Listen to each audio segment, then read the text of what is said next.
studied in class 4, section Mars. Now I am reciting Surah Ikhlas. أعوذ بالله من الشيطان الرجيم.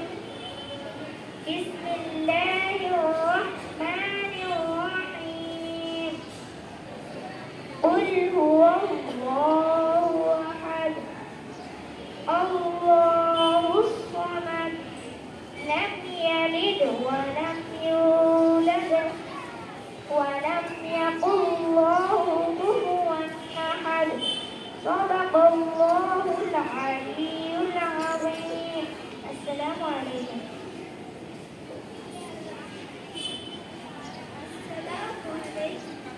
আমার নাম নাফিসা তাবাসসুম স্নেহা। আমি চতুর্থ শ্রেণীর মাস সেকশনের একজন শিক্ষার্থী। আমি এখন সূরা ইখলাসের বাংলা অনুবাদ করছি।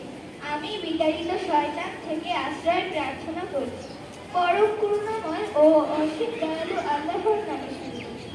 বলো, তিনি আল্লাহ, তিনি অদ্বিতীয়, আল্লাহ সবার নির্ভরশীল। তিনি কাউকে জন্ম দেননি ও তাকেও কেউ জন্ম দেয়নি, আর তার সমতুল্য কেউ নেই। আসসালামু আলাইকুম।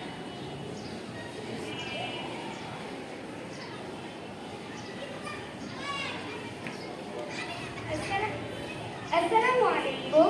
I am Zaima Jannat from class 4 section March.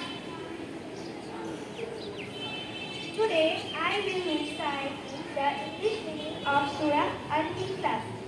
I seek refuge in Allah from outcast Shaitan. In the name of Allah, the eternally merciful.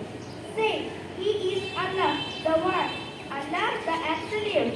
He begets not, nor was He begotten, and there is nothing comparable to Him.